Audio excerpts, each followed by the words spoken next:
Customer service, done right, can be your company's single biggest competitive advantage.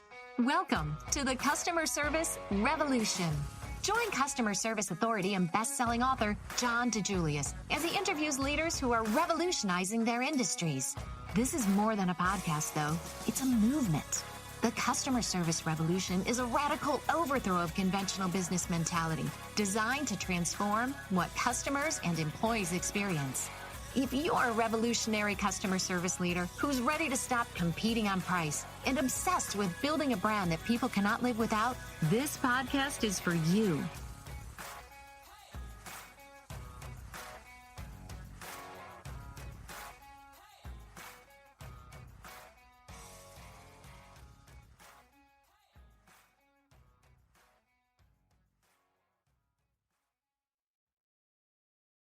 Welcome, revolutionaries, to another episode of the Customer Service Revolution. And today I have Ricky Arriola, the founder and CEO of Inktel, one of the country's leading customer experience and business process outsourcing firms. Inktel provides outsourced customer experience solutions to Fortune 500 companies, government agencies, educational institutions, and consumer brands. Its services include omnichannel, contact center support, sales, order management, back office processing, government BPO services, and fulfillment. The company has been repeatedly recognized as a best place to work. Welcome, Ricky. Thank you, John. You're a great hype man. I'd like to have you introduce us for all of our client presentations and anything else we're doing. We can arrange that. We can arrange that. I'm excited, Ricky. I feel like you're my new best friend. The past couple months, I've been working with Inktel. I come in, did a presentation, and we just hit it off. And I love your energy. I love your passion for the customer experience and business. And you've given me so many great items, just texting back and forth, great articles, just stuff that I try to do for people. You're all over it. So I appreciate it. Yeah. Well, the feeling's mutual, John.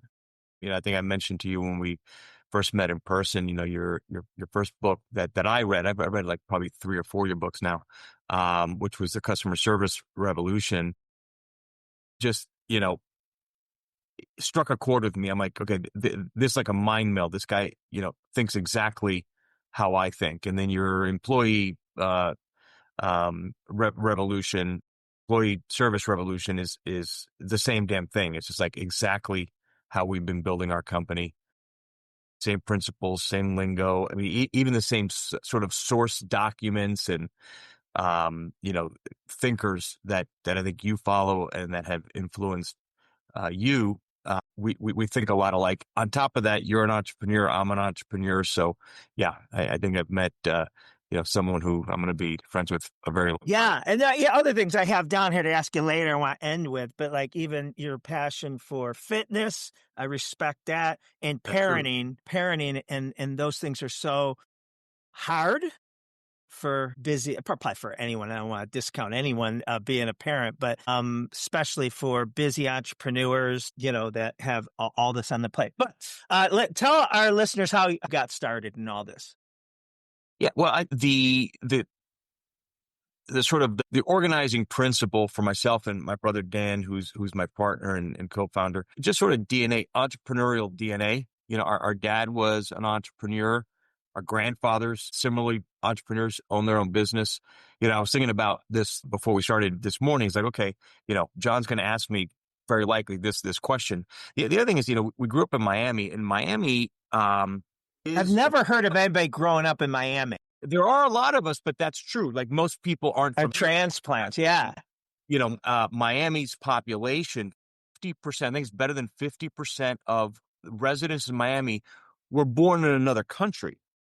And so, think about that for a second. 50% of your population wasn't even born in the United States. Okay. And then of the ones that were born in the United States, how many were born in Miami? So, yeah, we are a minority in terms of homegrown, even though, there are a lot of us. So you think about that and growing up down here, it was and is an entrepreneurial culture, right? Yeah. So, and part of it, that's the immigrant story, right? You come to a country, you know, you're not going to get the first crack at the big corporate jobs, and you're not sort of in the sort of, you know, zeitgeist of, you know, going to the right schools and country clubs and all that.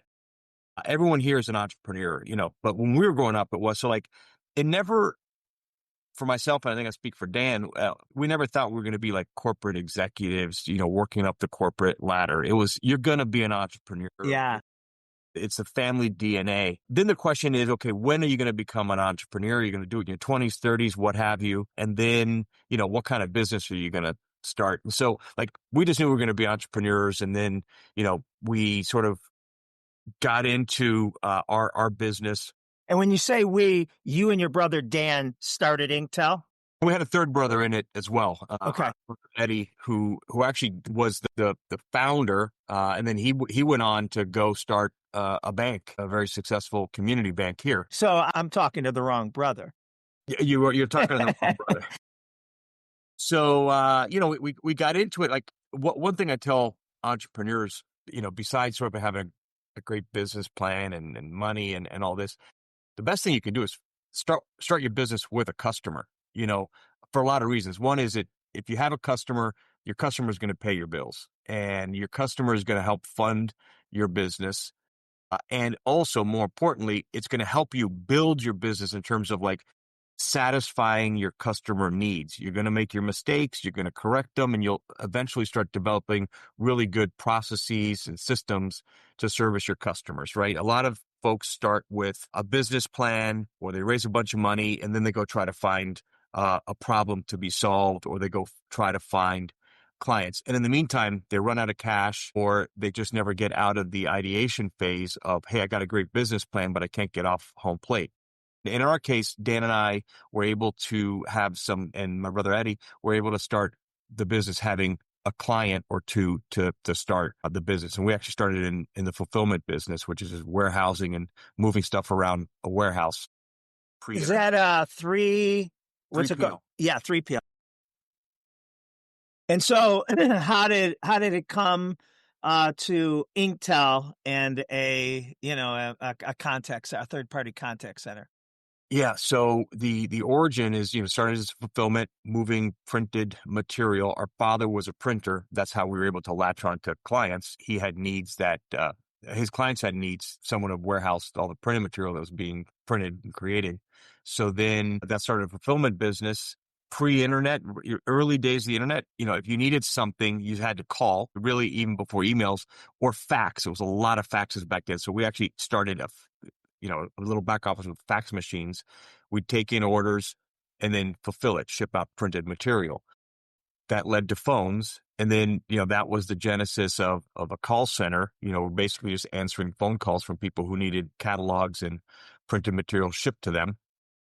And then, you know, one thing led to another, saying, okay, the call center's grown. We've got a bunch of people answering phones and receiving faxes. Let's try to offer this to new clients who don't necessarily have maybe fulfillment needs, but they have the need to have somebody answering their phones. One thing led to another, and the timing back in the late 90s was good because the call center business was booming, particularly outbound telemarketing. Remember the telemarketing days? Yeah. So we got in the telemarketing business for many years until that kind of just fell off a cliff with the do not call legislation. And then we sort of started morphing into a customer service organization. And then eventually, you know, we sold out of the PL fulfillment business, and we've been, you know, for the past 25, 26 years, you know, a call center oriented business, omnichannel. So whether it's phone, whether it's email, chat, what have you, we'll do it all for our client, primarily centered around the customer experience, customer service. We also do, you know, other back office type services, you know, logistics, helping with billing, things like that, but primarily geared around customer service and, you know, holding ourselves out as the experts in delivering world-class customer care. So this might have been the reason why, but you chose a very tough industry, a very tough business model, right? The saying goes, why would you outsource your phones to a third party when it's hard enough to get your own employees under your own roof bought into your thing? You know, do you think a third party is going to be more bought in? But you guys have done something. I mean, your growth, But I got to see it firsthand after working with you, but then coming in and speaking to your leadership team. I was so pleasantly surprised. Like I could tell immediately they got it, which allowed me to move faster. And it went from, customer service 1.0 to within 5 minutes. Oh, this could be, this is masterclass stuff, and the energy and the obsession. How is Inktel different than, the traditional outsourced third-party contact center? Yeah. I think you said it in your phrasing there. Our industry, we benefit, Inktel benefits from an industry in which the bar of excellence is very low. Okay. So our competition, it just has a very low bar for what they consider satisfactory customer service. A lot of companies that outsource have made the decision they can't do it themselves. Otherwise they'd be doing it. And so they need to partner. So, the market for folks that are doing this well, it's very small. I mean, because a lot of people, they all have the slogans on their website and their presentations, but they actually suck at doing it. Because I don't want to say it's hard, because I think we do it extremely well, and it's not hard for us, but it's easier said than done, because you have to day in and day out be committed to excellence, and you have to have the right people.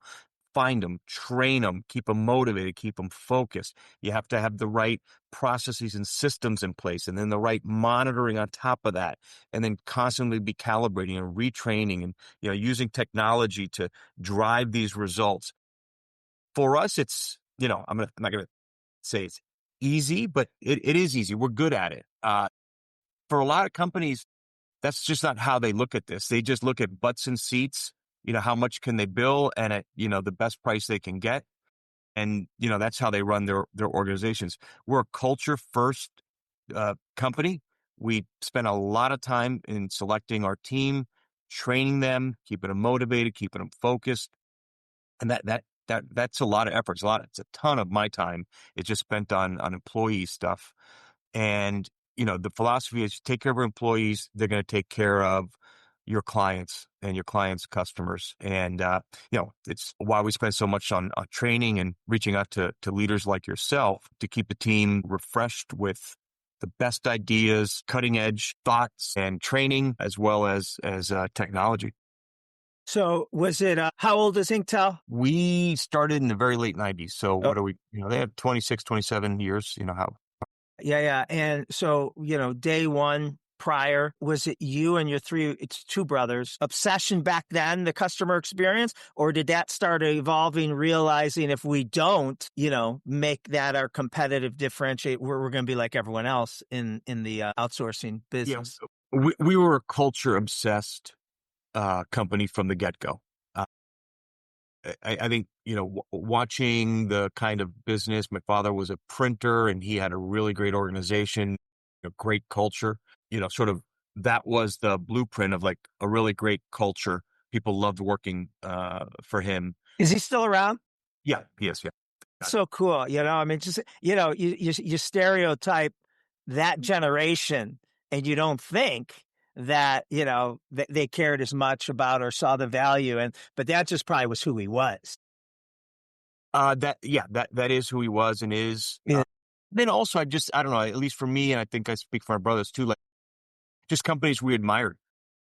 And then it's like, what's the commonality, whether you're at Disney or a Starbucks or a Ritz-Carlton, like they're in different businesses, but they're actually organized around the same principles, which is the customer experience, a dedication to excellence. And so like when so success leaves clues, right? So if you're studying, whether it's athletes or companies, regardless of industry or sport, they all have sort of common threads. Athletes obviously train really hard. They're dedicated to their craft. They take care of their bodies, and companies, they take care of their employees. They're dedicated to their customers. They have values. Like, okay, so let's build our company based on those fundamental building blocks.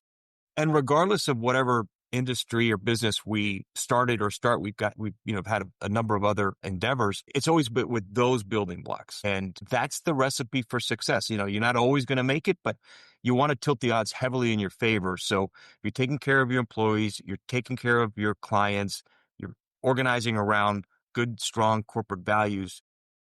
And, you don't pick a horrible industry and you don't overlever, you're going to be in a good spot. Yeah. And I heard a quote recently. Now I'm forgetting if it's Alex Hormozy or Tim Grover, but they said, I think it's Tim Grover. They said people are constantly studying the top, 2% in whatever sports, business, blah, blah, blah, trying to figure out what they have that the rest don't. And he said, that's not it. It's not what they have. It's what they don't have that the rest don't. And it's an off button. And I get that with you. And I'm like that. I'm always thinking, and like I'm texting people, and I'm getting texts from you, and it could be, hey, another thing about when you come in, I just thought of this, or you're, in a great way, love this, blowing up my text box with just great gems and articles and videos. And, I could just tell you eat, sleep, and drink this. Yeah. And you love it. I mean, you love it. And you could tell that's why your people do. There's something I want to ask. They get bombarded by me all hours of the night, the weekend. Yeah. And I curate everything I send out, to people. Not everyone's on a blast. It's like, John will like this. And, Louis will like this. And Dan will like this. Jason will like that. Well, and that's what, in a little bit when I ask you about how you consume information, right? And that's so important. I think that's a key differentiator is what are you feeding your brain? How, what roles? It's drastically shifting from long form reading to podcasts and audiobooks and videos. But something I ask you, trying to stay in order of this, you've had incredible growth. But as we all know, and every entrepreneur wants growth, I want 10 times growth. Growth comes with problems. And I always say nothing will ruin a brand's customer experience and culture faster than rapid growth, right? I mean, I remember when we started the salons 30 some years ago and we needed another receptionist. Oh, I'd interview 15, 20 people to find that perfect receptionist. And we probably got pretty close. Now you fast forward 10, 15 years and we need, 25 people. Well, we're interviewing 27. The only reason why we interviewed 27 was 2 of them didn't want the job. It's just, you start, it's so hard not to compromise because we're losing so much money by not having those 25 people. If we just could have those, we'd be, doubling our sales again. And that's so intoxicating, but I think every entrepreneur has found out the hard way.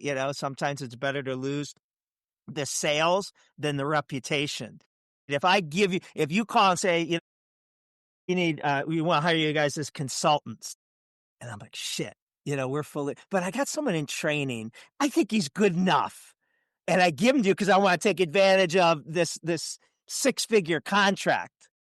We're never going to recover from what you expected and what you got. And not only that, now you're telling every IPOer and every CEO, but we all struggle with it. How did you fall into that trap and how did you avoid it? Because while growth is intoxicating, man, there's a lot of landmines.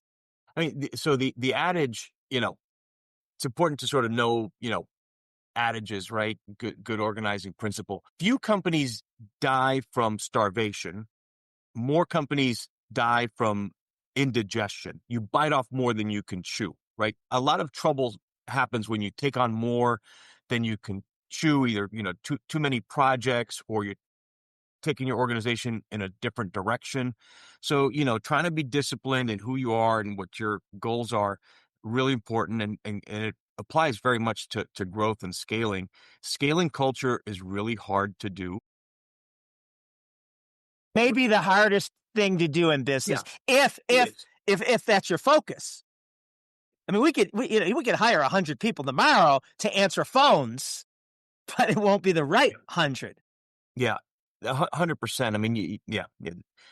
Not to get too off topic. You look at some companies. Intel, the chip manufacturer, was one of America's most revered companies through the 90s and going into the early 2000s, and they had some great leadership. Leadership retired or passed, and then I think the leadership was ultimately the problem. But their manufacturing prowess was what they were known for. Great innovation, great manufacturing prowess. They somehow lost their leadership, and the culture was secondary. And then, I think when they started getting a lot of competition, they struggled because they didn't have the culture to reinvent themselves and to bring back the innovation that had made. Well, it's the Blockbuster, Kodak, 100%. Circuit City, You rest on your laurels. What worked yesterday isn't working today. Another adage for you, culture eats strategy for breakfast. Yeah, I love that. Same thing. So like for me and my brother, culture's a great strategy. Just focus on the culture and the other stuff will come and go. So anyway, growth is not linear. It doesn't just go like this. It's very choppy. Sometimes 2 steps forward, 1 step back. And that's been our case as well. I mean, we've had a lot of success and then something happens and then you move forward and a little back, whether it's external like a recession or our own indigestion. So our focus has been and remains culture, people, and then just training and training and training, because you never know when you're going to get that really huge contract that's sort of like, we don't have all the people we need. We don't have all the things we need. We got to scramble and build it. You don't want to make a mistake. And so you really got to rely on your foundational elements, the people you have and their ability to train sort of the next generation, duplicate all of our processes and systems so that we can continue to service our clients the way we have for the past 30 years. So, even, whenever there's a slow period, train. Like you were here in August, that's a typical, summer lull where people are on vacation. Bring in John. Let's train the team. Like, be smart. Right now, we're super busy heading into the fourth quarter. No time to breathe. That's fine. Everyone's trained, rested, ready. And so that's how we view, whenever we're in a, growth spurt, everyone's got to be ready to execute. Everyone's well trained and, just go execute. Yeah. And you don't train when you need it. You don't hire when you need it. You do it always. And it'll take care of itself. All right, let's get to the brass tacks. This is what people want to know. 2 things. I want you to give me specific examples. We've teased them with how great your customer experience is. Yep. And we've teased them with how your commitment to the culture, the employee experience is. Can you give some examples of both of what Inktel does to be world-class consistently at customer service and get companies to keep working with you and refer, and why you've grown so fast? Thank goodness, when we sign on a client, we keep them a very long time, and very long time for life is a good goal. And a lot of that's because, again, we have a lot of organizing principles. For our clients, one of the things we want to make sure is, ease of doing business. You hire and engage Inktel, we're going to make it very easy to deal with us, meaning, the answer is yes. What's the question, right? That's a phrase you use and we've lifted. The advantage of being in this a very, very long time and then dedicating ourselves to best practices gleaned from world-class organizations like all the blue chips that I've previously mentioned. We will develop for any client program that is dedicated to best practices around training, around recruiting, around the deliverables that our clients want, whether it's one call resolution, average handle time, call abandonment, all the things that are important to our clients. And then build a great team, great leadership team that's interviewed by me, trained, refresh training all the time, real-time reporting, great technology so their clients know in real time what's happening with their program, do lots of calibrations, no surprises, and then just a dedication to world-class customer care.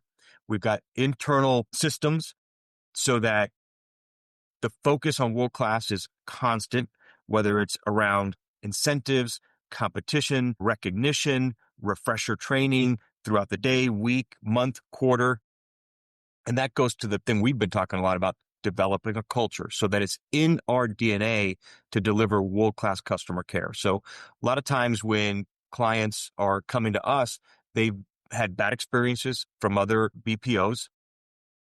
We love that because their expectation, the bar's low, and we just blow them away. They're like, we didn't know that a company like yours existed. We didn't know it could be this good. We didn't know that it would be so sort of easy to do business with a third party that it's not our culture. They're outsourcing, right? So they worry about, are you going to understand what we're about? Are you going to understand our corporate values? Hey, listen, they're handing over their baby to you. And, every entrepreneur who has worked, their life to get their brand to what it is today. And, in essence, you have additional layer of customer, right? You are who's ever calling you, the call center, contact center is your customer, which is your client's customer. But you also have to please the client that hired you to do this. And that's a lot of moving parts. Yep.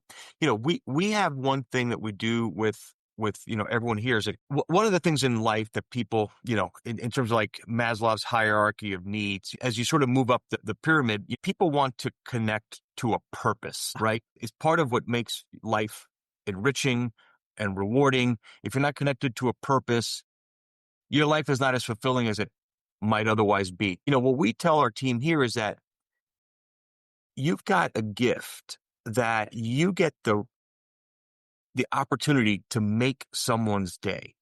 Okay, what does that mean, Ricky? Well, it means this. In any given day, one of our customer service representative, brand ambassadors, they're taking 40, 50, 60 interactions, whether it's email and chat and phone or whatever. Typically, when these inputs are coming in, more often than not, the expectation's low from the person making the inquiry, because the customer service bar in general is so low. It's not always pleasant. I know that when I call, even for reservations at a restaurant, I'm not really expecting to be overwhelmed. I'm expecting to get somebody who's busy and really doesn't want to be answering calls. So, you got an advantage where whatever's coming in, the expectation is going to be low. It's also the case that person's probably stressed, confused, angry, and you don't know what's happening in that person's life. They're stuck in traffic. They're panicked that an order is lost and their spouse is going to be pissed, or their kid's going to be upset, or it's someone whose car's broken down on the side of the road and they're scared or in really need of help.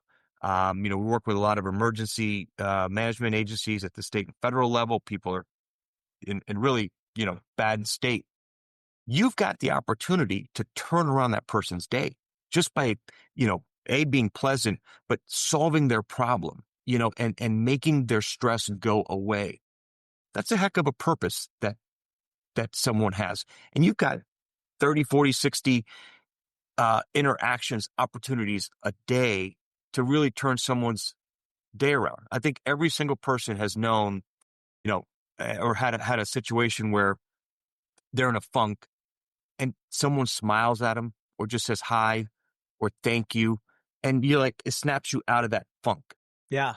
So what we tell our folks is like, look, you've got this gift that, you can make someone's day just by being excellent at your job, and excellence in this space, because the bar is so low. It's not like you have to do something Herculean. It's just stick to the basics that we train you on, and you rest your head at night knowing that, you turned someone's life around for that day. And that's a great gift that we have, and great opportunity that we have.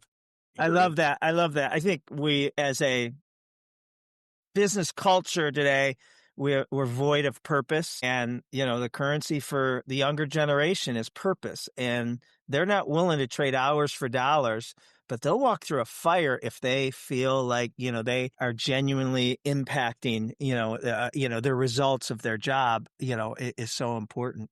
And you talked about employee morale, culture, and constantly training them, doing a great job of the selection process. What else allows Inktel to have such low turnover compared to everyone else in their industry? We do a lot of things, culturally, a lot of teamwork team building, sharing, learning. When workforce now is very much work from home, our management team is all on premise. We're all together, but the customer service reps and brand ambassadors, the market is mostly just work from home.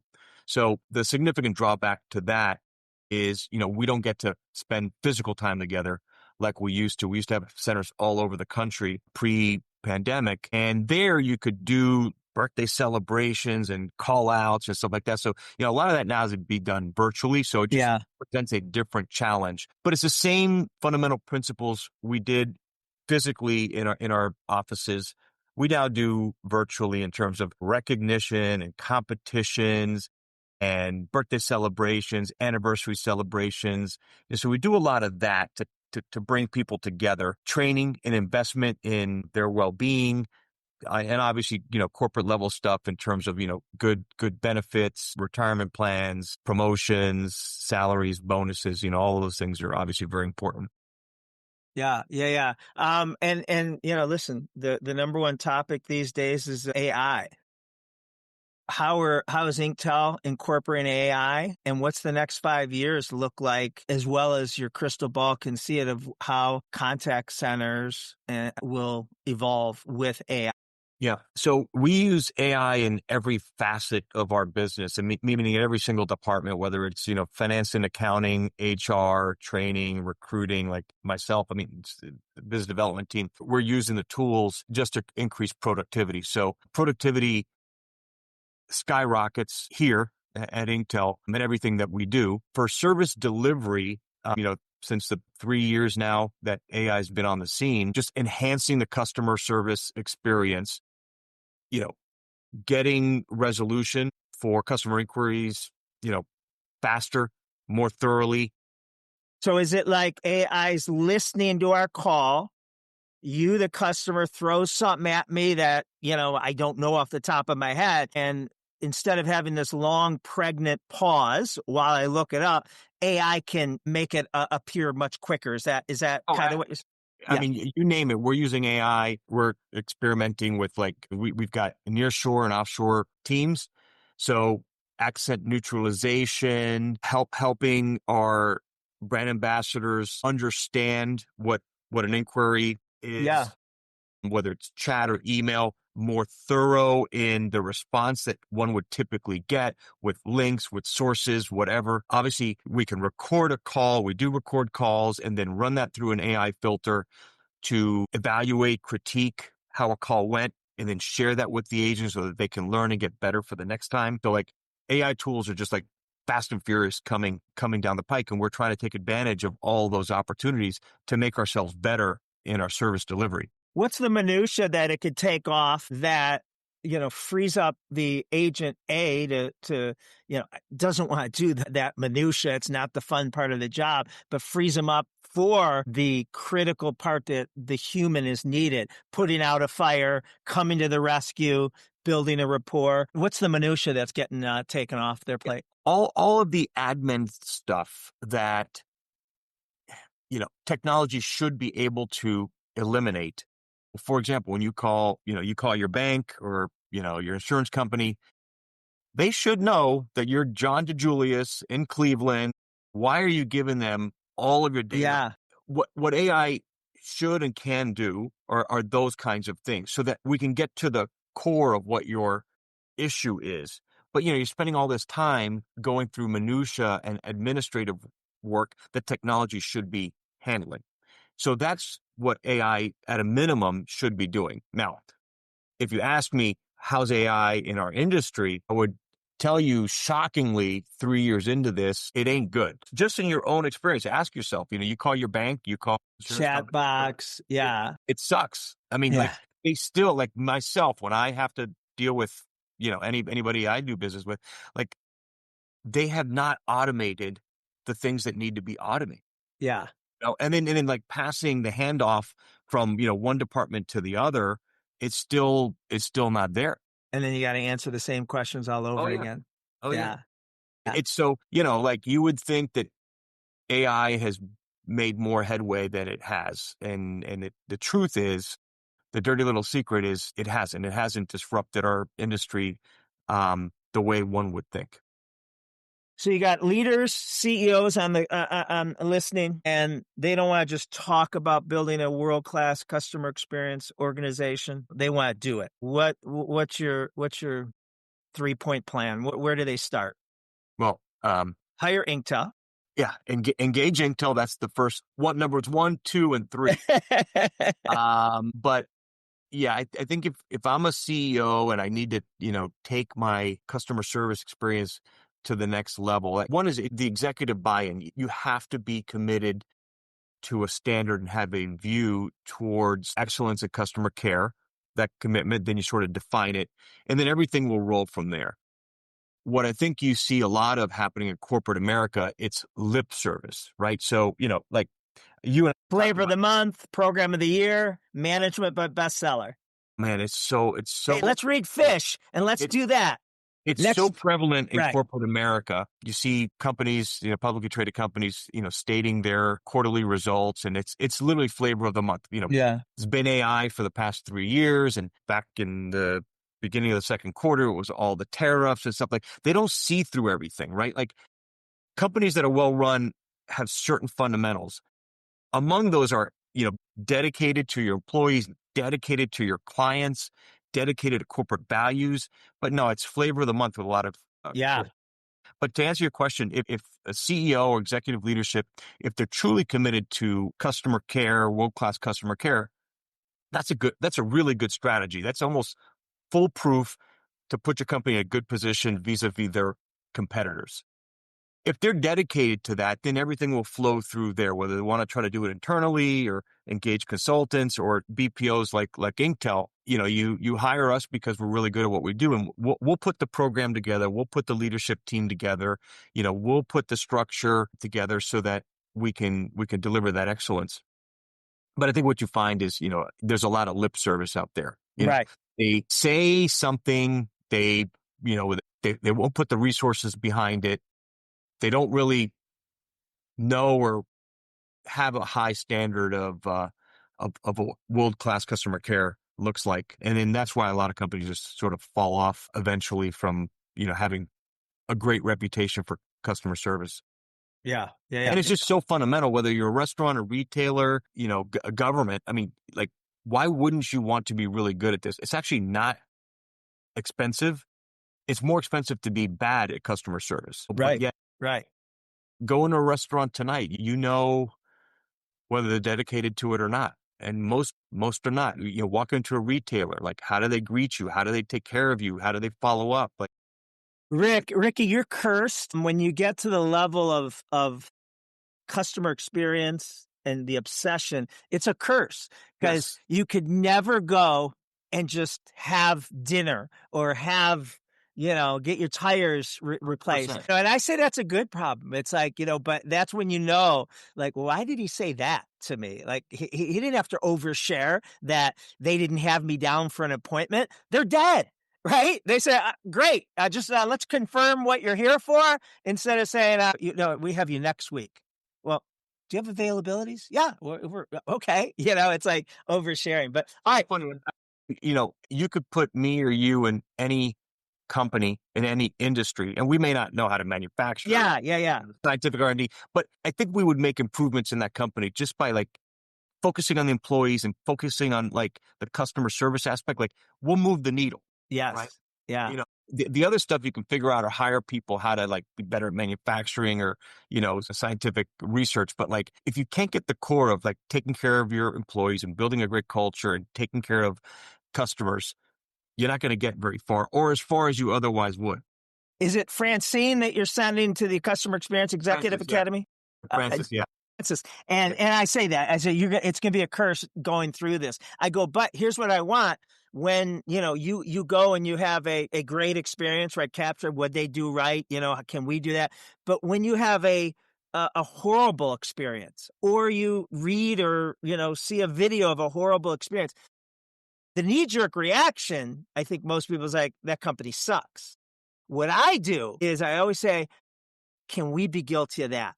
And in some ways we can, if we're not careful, maybe not to that extreme, not that egregious, but we can make a customer wrong. when we didn't need to, to prove a point or whatever. Everything I've asked you was stuff altruistically that I wanted my audience to gain from. Now I want to be selfish and talk about things that I'm really more curious about. Life balance, what you do for professional development, how do you find, squeeze it in, where are you consuming it? Is it reels? Is it reading? Is it listening? Is it podcasts? Your exercise routine, which I think is really important. And then, I've never had a conversation where you haven't talked about your kids, and I know that's important to you. So, let's talk about it. Let's start with professional development. How I know you consume. I say I consume professional development like Joey Chestnuts, the greatest athlete of all time, consumes hot dogs on the 4th of July. Like every opportunity, every break, every workout, every car ride, airplane, I'm listening to something. How do you do it, and what vehicles do you use? Yeah, great question. Yeah, I'm like a sponge. Like my appetite for knowledge is unquenched. You can't quench it. Yeah, and it's broad. It's broad. Whether it's business, which is a huge part of my consumption. I love politics. I love history. I love sports. I love nutrition and exercise. As a parent, consume a lot of parental stuff. So it's very broad and very deep. Like my brain is always going. So it's and I take it in all forms. So I do a lot of reading. Books are still do the traditional reading. Yeah, paper. Yeah. For books, for sure. And there is a discipline to reading a paper book. Yeah. That you don't match, on a digital, even if you're reading, on your Kindle or whatever. But I read a lot on Kindle. Yeah, I do consume a lot of articles. I read the physical paper every day, several of them, newspapers, digitally as well. I get physical magazines as well as digital. Wow. I'm old school. I'm 56, so raised, reading newspapers and magazines. It's hard to let go of that habit. Yeah. And then podcasts have really become a big thing for me in the last 5-6 years. So a lot of podcasts. I do audiobooks. And then the way I sort of do it, from the moment I wake up, consuming, and my head hits the pillow. And then the other thing is, I try to do double up. Obviously, when I'm driving, if I'm not talking on the phone, I'm listening to a podcast or a book. When I'm exercising, running, whatever, podcast or a book. And then try to keep it broad. And then try to talk to smart people, get their opinions. That's what texting's all about. Sending stuff to you, hopefully get some feedback, sharpen my thinking. And then lots of seminars. I'm, a member of YPO as well as other organizations. So formal seminars and events where you get, thought leaders coming in and talking. And is that where we crossed paths originally? So I don't think you and I crossed paths there, but I think you got on my radar possibly through YPO. That's what I assume. Decade. Yeah. When you got on my radar. And then I sent some of my people to your seminar. Okay, good. A decade ago, there in Cleveland.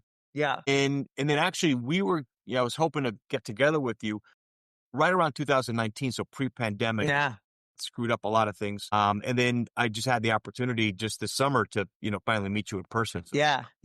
All right. Exercise. I could tell. That's obviously important to you. How do you fit it in? It's just, what do you like to do? And how do you make sure when you're traveling and crazy busy that doesn't slip? Yeah. For me, I've been into exercise since I was a teenager and never gave it up.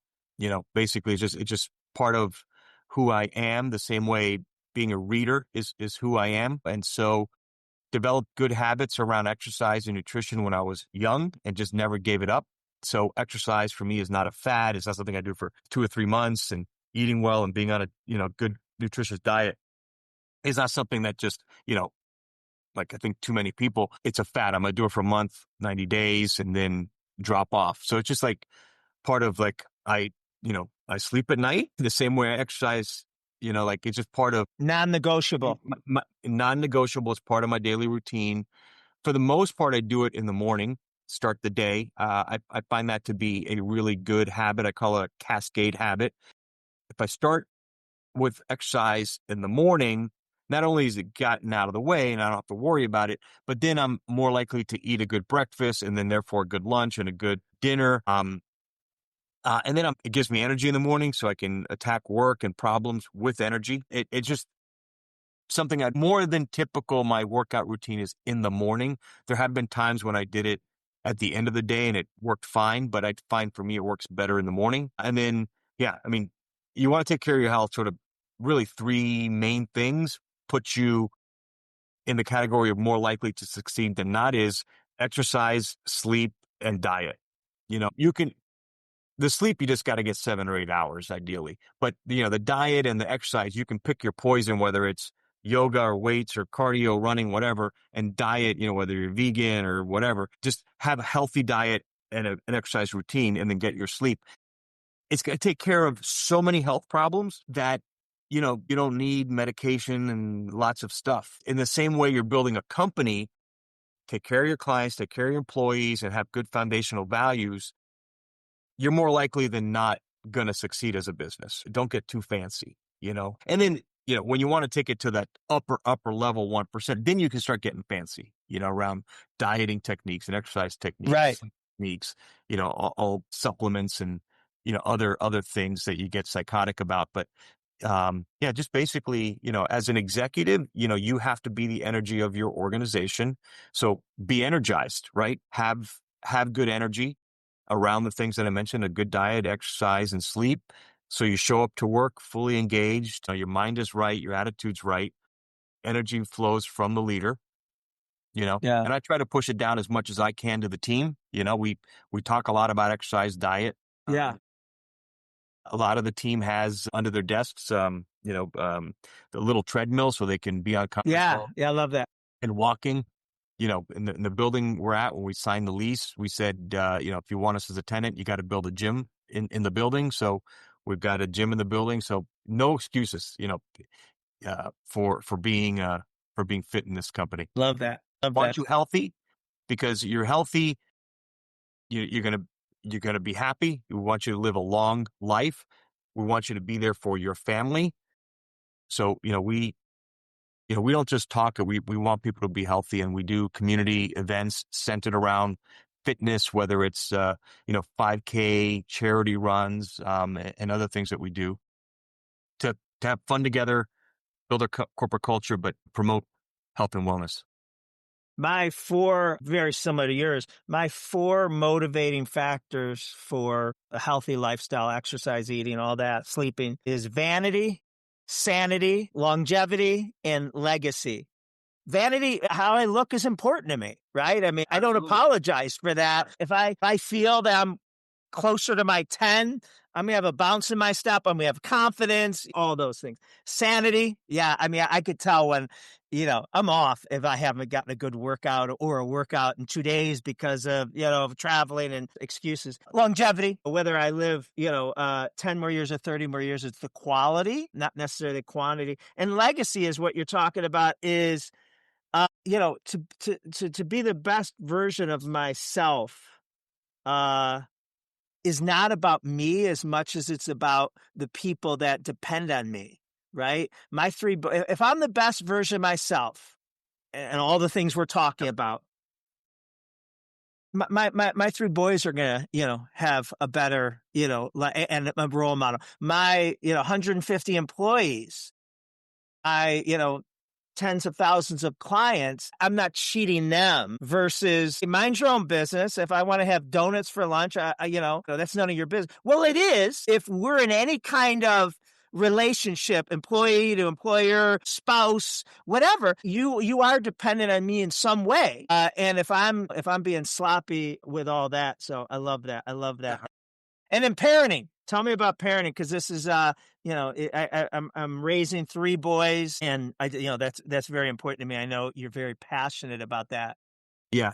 I love learning about your sons that sound extremely successful, and not only just extremely successful, and I know at least one of your sons is very extreme. Yeah. In sort of some of his activities, which is pretty yeah, wild. He's like Evel Knievel. Yeah. I've seen his Instagram. I mean, it's I haven't. I won't watch it. Yeah. So, I mean, but before I had my son, who's 8, I was a little bit like that, in extreme. And then I just sort of dialed it all back because, now as a father of an 8-year-old, I got to worry about my legacy and longevity. So, I got to do, less risky stuff than I used to. Yeah, I mean, it's become the most important part of my life is, being a parent.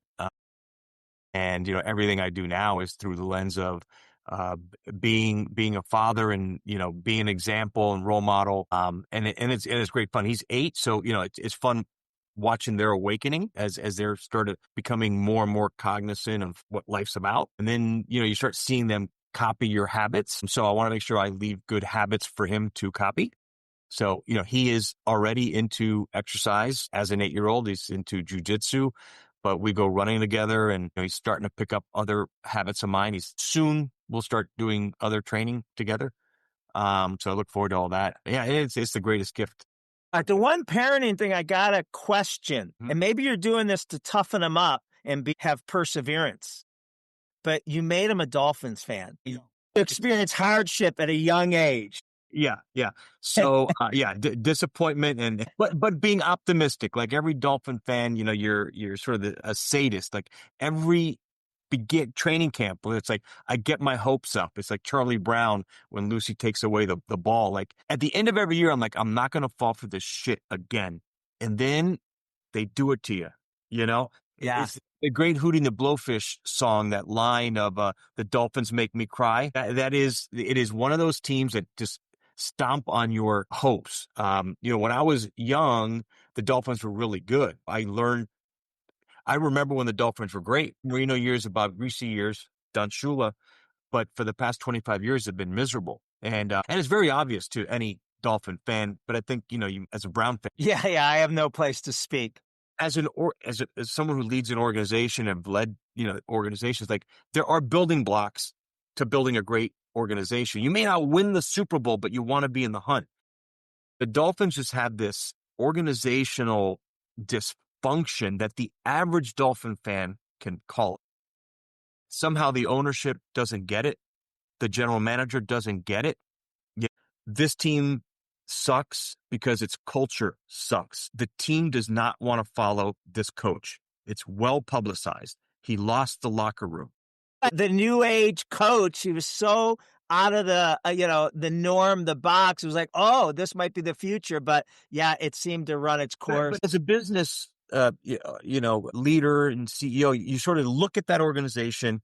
That coach lost the locker room. We've still got 14 games to go. The team's not going to get better. Like once you lose the locker room, you're not going to get it back. Yeah. You basically have to blow up the team and start over with a whole new crop, because all those players are not going to forget how you've allowed people to disrespect you, how many bad decisions you've made. As an owner, and he's a very successful man, he needs to say, I got to replace this coach no matter how much I like him. This team cannot win with him. Part of the reason I like sports, I think a lot of businessmen like sports, is that it's sort of a reflection of what you're doing every day in your job. It's like you're hoping that organization get their act together and go win.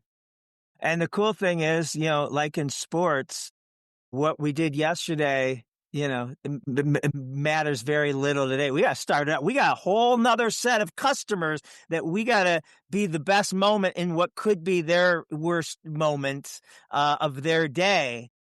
Yesterday is yesterday, and we got to show up today and do it all over again. Yeah. I mean, sports it's great as a business leader. Among the reasons I love sports, and I guess others do too. But for me, it's like, it's an organization. It's a team of people. How are they preparing? So like, same thing we're doing in business. Like, who are the players? How are you organizing them? How are you training them? How are you incentivizing them? How are you putting together a game plan? Same thing we do in business. So like when I'm watching a game, regardless of sport, I look at the coach a lot, even more than the players, because it's like, did the coach put the right team together? Like, the starting lineup, is it the right team vis-a-vis the team they're going to play? Did they prep them right? Can they make the adjustments? It's the same thing we're doing every day in business. Yep.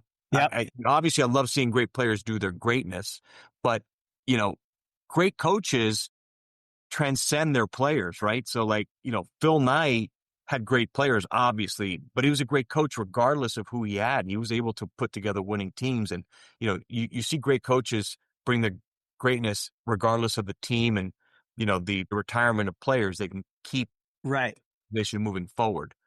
Of course, you need a little bit of luck. You got to get a Dan Marino or a Joe Burrow or, these guys that you got to land in your lap. But a lot of times you don't get those guys and you still have to make a winning team. But I also believe that if Tom Brady or Josh Allen or maybe any of those guys were drafted by the Browns, we wouldn't know who they are. We wouldn't, you'd be like, Tom Brady, who's that?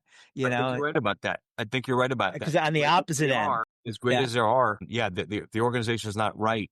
It's not gonna matter. They may have their own excellence. They'll have great gaudy stats, but they won't win. Yeah, that's what I use of why I'm not a household name. It was the coaching. It was the coaching. Ricky, how can people find out more about Inktel and or you? Well, Inktel, www.inktel.com, and hopefully we'll have that on in the links below. And then it's the same. We're on every social media: LinkedIn, IG, Facebook, Twitter. So follow us there. And then my own name, you can just follow me on Facebook and Twitter.